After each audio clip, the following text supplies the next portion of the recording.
আসসালামু আলাইকুম, সবাইকে শুভেচ্ছা জানাচ্ছি মাসুম মাহবুব। প্রিয় দর্শক, আবারও মধ্যপ্রাচ্যের যুদ্ধের দামামা বেজে গেছে।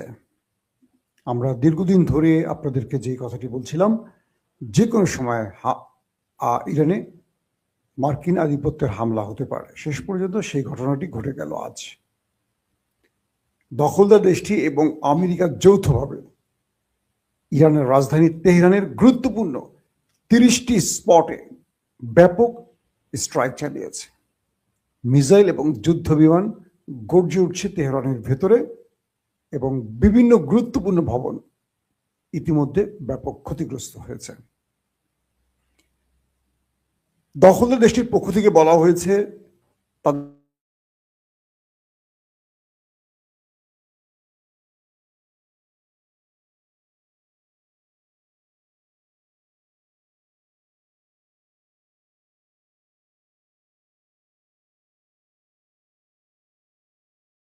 দেখতে পাচ্ছেন কোনো কারণে।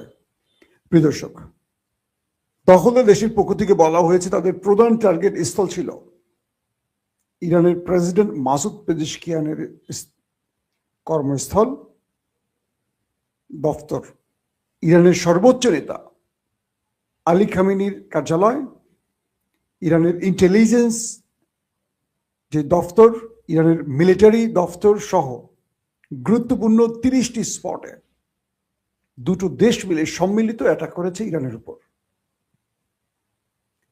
এখানে মূলত ইসরায়েল এবং আমেরিকার কোনো দোষ ছিল না, পুরো দোষটা ছিল ইরানের। কারণ ট্রাম্প এবং নেতানিয়াহু কালকে রাতে একসাথে ঘুমিয়েছিলেন, তারপর দুজন হঠাৎ স্বপ্নে দেখছিলেন যে ইরান এসে এই দুই দেশের ঘাড় মটকে দিচ্ছে, ইরান এসে তাদের দুজনের উপর হিসু করে ভিজিয়ে দিচ্ছে, অথবা ইরান তাদের উপর এসে হামলা করছে। তো যখন তারা স্বপ্ন দেখলেন তখন তারা বুঝলেন যে ইরান তাদের উপর আক্রমণ করতে যাচ্ছে, তাই তারা অগ্রিম এই আক্রমণটি করেছে। আমি বলছি না, আমি গল্পের মতো বলছি বলে এটা মিথ্যা বলছে না, এটা দখলদার দেশটির পক্ষ থেকে বলা হয়েছে যে ইরান তাদের উপর আক্রমণ করতে যাচ্ছিল, এই অগ্রিম তথ্যের আলোকে তারা আক্রমণটি করেছে আগে। আমার সঙ্গে সঙ্গে আমাদের মনিরুল, বেনজির, বিপ্লব, হারুন, শেখ হাসিনা, আমাদের আসাদুজ্জামান কামাল টামাল, এদের নাম মনে পড়ে গেল একসাথে অনেকগুলো। আমরা আওয়ামী লীগ আমলে দেখতাম এই মনিরুল, আমাদের ভণ্ড মনিরুল, কসাই মনিরুল, খুব বিশ্রী একটা কুৎসিত মুখের মানুষ, দেখবেন কথাবার্তা বললে কি মানে কুৎসিত লাগে লোকটাকে। আল্লাহ মানুষের কর্মের সাথে চেহারাটা মিল তৈরি করে দেয়। কি একটি ভবনের মধ্যে 4 জন যুবক একসাথে একটি বড় আক্রমণের পরিকল্পনা করছিল, আর সেই সময় তাদেরকে ধরে ফেলেছে। একটি ভবনে এই 4 জন 5 জন যুবক একসাথে অস্ত্র নিয়ে রেডি হচ্ছিল আক্রমণের জন্য, তখন তারা বাইরে থেকে গুলি করে মেরে দিয়েছে। এই যে ঘটনাগুলি আমরা আওয়ামী লীগের আমলে শুনতে শুনতে শুনতে আমাদের কান ঝালাপালা হয়ে গেছে, কিন্তু এই দেশের একজন মানুষও বিশ্বাস করতো না যে মনিরুল সত্য বলতেছে। সবাই জানে এটা মিথ্যা বলতেছে, কিন্তু মনিরুল এই কথাগুলো বলতে প্রতিদিন মিডিয়ার সামনে নতুন জঙ্গি কার্ড দেখাতেন। মানে একই স্ক্রিপ্টের একই ঘটনা আমরা দেখতে দেখতে টায়ার্ড, কিন্তু তারা ঘটিয়ে গেছে, এখন তারা দেশে নাই। তো সেম শেখ হাসিনার থেকে এই স্ক্রিপ্টটি নিয়ে গেছে আমেরিকা এবং ইসরায়েল। তারা নিয়ে সেই স্ক্রিপ্টটি তারা খেললো কি, ইরান তাদের উপর আক্রমণ করবে এই তথ্যের আলোকে তারা অগ্রিম আক্রমণ করে বসছে আগে। আসেন, গেল এই পর্যন্ত। দ্বিতীয় বিষয়টি হলো, এখন পর্যন্ত এই লাইভটি যখন করছি তখন পর্যন্ত ইরান পাল্টা আঘাত করছে এমন তথ্য এখনো পাইনি। আমি ইরানে থাকা আমার বেশ কয়েকজন বন্ধুর সাথে যোগাযোগ করছি, এর মধ্যে 2 জনের সাথে কথা বলতে পেরেছি, বাকিদের অবস্থা বুঝতে পারি, তারা কেউ ফোন ধরেনি। আল্লাহ তাদেরকে নিরাপদে রাখুন, সুস্থ রাখুন, দোয়া করছি। মানে আমার যারা আছে সাংবাদিক বন্ধু, তারা বলছে যে ইরানের রাষ্ট্রীয় গুরুত্বপূর্ণ স্থাপনাগুলি তারা টার্গেট করেছে, এবং তারা এখনো জানে না যে ইরানের এতে কেউ প্রাণ হারিয়েছে কিনা। কারণ হলো দখলদাররা আক্রমণ করবে বা আমেরিকা যে আক্রমণ করবে এটা তো ইরান জানে আগে থেকে। আমি কালকে রাতে তো আপনাদের বলেছি যে এমন একটা ঘটনার সূত্রপাত হচ্ছে। তো এই স্থানগুলো ত্যাগ করে চলে গেছে আগেই গুরুত্বপূর্ণ লোকেরা। আমি ইরানের যে গুরুত্বপূর্ণ ব্যক্তিরা রয়েছেন তারা চলে গেছেন। তবে ইরানের পক্ষ থেকে কিছু কিছু গণমাধ্যম কিছুক্ষণ আগেও আমি দেখলাম দাবি করছে তারা দখলদার দেশে হামলা শুরু করেছে। অর্থাৎ আইডিএফ বলছে ইরানের পাল্টা আক্রমণ হয়নি, এখনো ইরান তাদের আক্রমণ করেনি, তাদের জনগণ নিরাপদে আছে। কিন্তু ইরানের কিছু আউটলেট বলছে ইরান দখলদার দেশে তাদের পাল্টা অ্যাটাক শুরু করে দিয়েছে। হয়তো আমরা নেক্সট লাইভে আপনাদের সেখান থেকে আপডেট দিয়ে দেব যে কি পর্যায়ে রয়েছে বা কি পরিমাণ ক্ষতি করছে। তবে কয়েকটি সূত্র বলছে যে ইরান বেশ কিছু হাইপারসোনিক অ্যাটাক চালিয়েছে দখলদার দেশটির মধ্যে। এই সূত্রগুলোর একদম সত্য তথ্য কনফার্ম এখন আমি করতে পারছি না, সূত্রগুলোর খবর আমি পেয়েছি আউটলেটগুলোতে। এটাকে যাচাই বাছাই করে হয়তো আমি আরো 2-3 ঘন্টা পর ইফতারির পরপরই আপনাদেরকে আরেকটা বুলেটিন, অথবা ইফতারির আগে যদি সুযোগ পাই আরেকটা বুলেটিন, আমি এখন সংক্ষিপ্ত লাইভগুলো দেখাবো। 10 মিনিট 12 মিনিটের মধ্যে আমার লাইভগুলো হবে। আমি বারবার লাইভে আসার চেষ্টা করব, অর্থাৎ যতটুকু তথ্য পাই আমি আপডেট আপনাদের দেওয়ার চেষ্টা করব। আরো কয়েকটি সূত্র বলছে, মানে আইডিএফ এর সূত্র থেকে বলছে যে ইরানে তারা আক্রমণ করার পর তাদের সকল গুরুত্বপূর্ণ ব্যক্তি শেল্টারে চলে গেছে, শেল্টার জন্য চলে গেছে।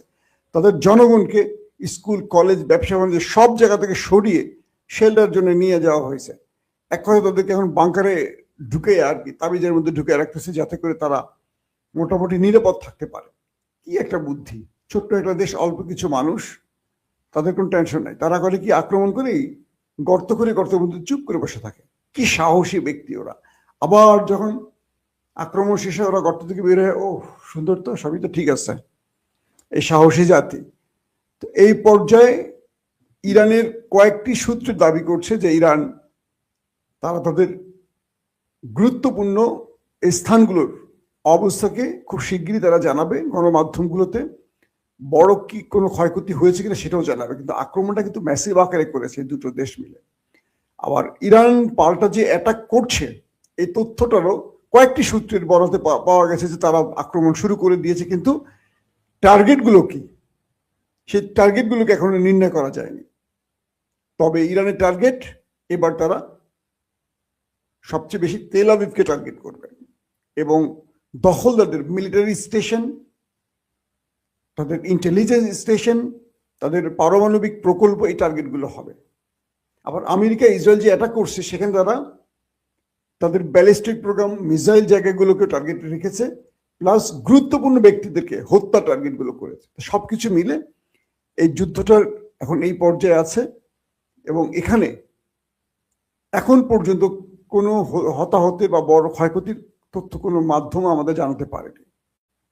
দর্শক, শেষ পর্যন্ত আমাদের আশঙ্কা বা আমাদের আতঙ্কটাই ঘটতে যাচ্ছে রোজার মাসে। আমরা এখন দেখব প্রচুর মানুষের প্রাণহানি। একটা অদ্ভুত ব্যাপার, পৃথিবীতে সবচেয়ে বেশি সভ্য নিজেকে দাবি করা ব্যক্তিগুলো কিভাবে আরেকটা দেশে তার শক্তি আছে বলে যুদ্ধ চাপিয়ে দিচ্ছে। দেখেন কি অপরাধে, নিজেকে প্রশ্ন করেন। আমেরিকা নিজেকে প্রশ্ন করতে পারে যে কি অপরাধে ইরানে ইউরেনিয়াম সমৃদ্ধকরণ করা হচ্ছে, কেন তারা পারমাণবিক বোমা বানাতে পারে এই সন্দেহে, কিন্তু প্রমাণ নেই, তাদের কাছে প্রমাণ নেই যে ইরান এটা করছে কিনা। কিন্তু ইসরায়েল পারমাণবিক বোমা বানিয়ে ফেলছে, কিন্তু ইসরায়েল এখন আঘাত করা যাবে না। ইসরায়েল এখন এসে আক্রমণ করে, বাট আমি বানাইছি, তুই বানাবি কেন? আমি তো আমেরিকার বন্ধু, তাই আমি বানাবো। তুই আমেরিকার শত্রু, তুই মুসলিম, তুই বানাতে পারবি না। তোরা যেহেতু মুসলিম, সব আমলেই তোরা চাপে থাকবি। এই দেখেন না বাংলাদেশের মধ্যে এখন কি শুরু হয়েছে। বাংলাদেশে মুসলিমদের সংখ্যা বেশি, ধর্মের পক্ষের লোক বেশি, কিন্তু রাষ্ট্রের গুরুত্বপূর্ণ জায়গাগুলো ধর্ম নিরপেক্ষ সেকুলাররা বসে থাকে। রাষ্ট্রের না, শুধু মিডিয়া দেখবেন, রাষ্ট্র দেখবেন, গুরুত্বপূর্ণ পদ সব দখলে কাদের? ধর্ম নিরপেক্ষ সেকুলার যারা। আপনি বড় বড় দলগুলো দেখেন, আওয়ামী লীগ, বিএনপি, মূল ব্যক্তি কারা? ধর্ম নিরপেক্ষ সেকুলাররা। কিন্তু ভোট দেয় কারা? ইসলামী শক্তি। ভোট দেয় কারা? মুসলিমরা। ভোট দেয় কারা? ধর্মপ্রাণরা।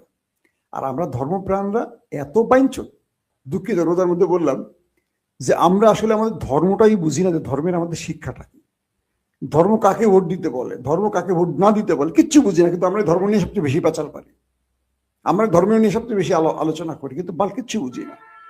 তো বিষয়টা এরকম হয়েছে। এখন কোন কোন দেশ, আমেরিকা, এবং ইসরায়েলের আক্রমণে সাহায্য করেছে সেই বিষয়গুলো এখন স্পষ্ট হয়নি। আমেরিকা কোত্থেকে বিমান উড়িয়েছে সেটা এখন কনফার্ম হওয়া যায়নি। এগুলো এখন তথ্য আসতে শুরু করবে। তবে ইরান তার প্রধান টার্গেট আমেরিকার এয়ারক্রাফট ক্যারিয়ার, এবং আশা করা হচ্ছে ইরানের টার্গেটে মধ্যপ্রাচ্যে থাকা আমেরিকান ঘাঁটি এবং সেনারা পড়তে পারে। অতএব আমরা এটুকু বলতে পারি, ইরান কাউকে ছাড় দিচ্ছে না। এই মুহূর্তে আমি আর আপনাদেরকে আফগানের খবর দেবো না। আফগানের সংক্ষিপ্ত এক লাইনে যদি বলি, পাকিস্তান আফগানিস্তানের মধ্যে প্রায় 350 উপর আফগান তালেবানকে ওপারে পাঠিয়ে দিয়েছে। তাদের প্রায় 150 সীমান্ত চেকপোস্ট ধ্বংস করেছে। এর মধ্যে প্রায় 50টির অধিক তারা দখলে নিয়ে গেছে পাকিস্তান, এবং পাকিস্তানের পতাকা ওড়ানো হয়েছে। এবং তাদের কয়েকটি বিমান ঘাঁটি পাকিস্তানের দখলে চলে গেছে। পাকিস্তানের এয়ারফোর্স এবং তাদের ড্রোন এখনো তালেবান রাষ্ট্রের ভিতরে ঢুকে, আফগানের ভিতরে ঢুকে টার্গেটে তারা অ্যাটাক চালিয়ে যাচ্ছে। সংখ্যাটা ক্রমান্বয়ে বাড়ছে, হতাহত, আহত, এবং তাদের প্রায় 150-র অধিক ট্রুপ ক্যারিয়ার, এপিসি, ট্যাঙ্ক ধ্বংস করেছে পাকিস্তান। অর্থাৎ তালেবানরা ভারতের প্রেসক্রিপশনে, ভারতের মধ্যে পাড়া দিয়ে নিজেদের 12টা মোটামুটি পাকিস্তান হাতে বাজিয়ে ফেলেছে। এই হলো আজকের আপডেট। দর্শক অপেক্ষা থাকুন, আমি চেষ্টা করব বড় ঘটনা আসলে প্রয়োজনে 1 ঘন্টা পর আবার আসবো। যদি বড় কোনো ঘটনা আমাদের হাতে আসে, আমাদের প্রতি মুহূর্তের লাইভ এখন চলবে আমাদের চ্যানেল থেকে, আপনাদের জানাবো। এখনকার মতো বিদায় নিচ্ছি। প্রত্যেকে ভালো থাকবেন। আল্লাহ হাফিজ।